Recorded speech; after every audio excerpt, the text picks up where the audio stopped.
The letter this morning was just here since it is clear he is not going to adhere to the wishes of the CEC, then the CEC is not going to deem him a past party leader in good standing, and therefore that was what enabled him to be on the Central Executive Committee. And so he has been effectively removed as far as the CEC is concerned. We took a position, or the Central Executive took a position, that no matter who you may be or not be, you're not above the party.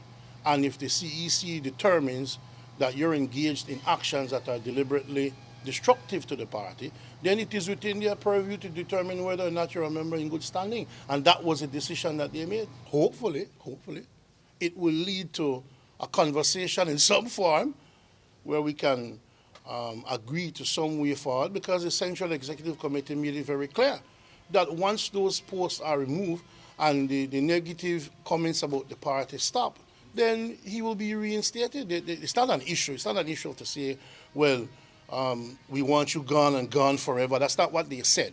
They just believe that with the incessant attacks that the party had to do something. I'm not going to respond to what she has said, but I would also say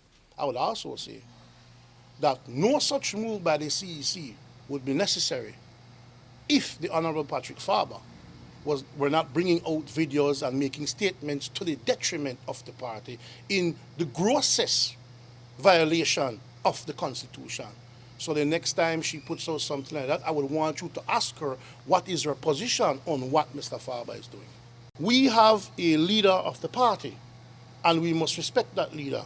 You don't have to support him. You don't have to want him to be your leader.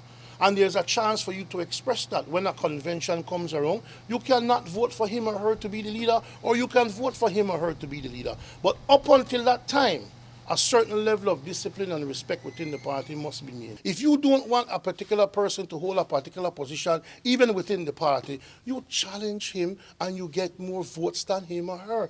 That's how you do it. You can't fold your hands and say, well, if he's going to run, then I'm not going to run, and if he's the only one that runs, then I will come and declare him illegitimate. It doesn't work that way, sir. You have to challenge someone for a position that you want and beat him or her. You cannot have yourself be installed similarly, like you don't want another person to be installed. When a date is set for those who are interested to run, the names who are submitted are the names that will be considered. You can't want to die, but you can't want to go to heaven but don't want to die. You have to put your name on the ballot, and you don't want, let's call it name. You don't want John Saliva to be Western Regional Leader? Well, then put your name on a ballot against him and beat him. That's the only way.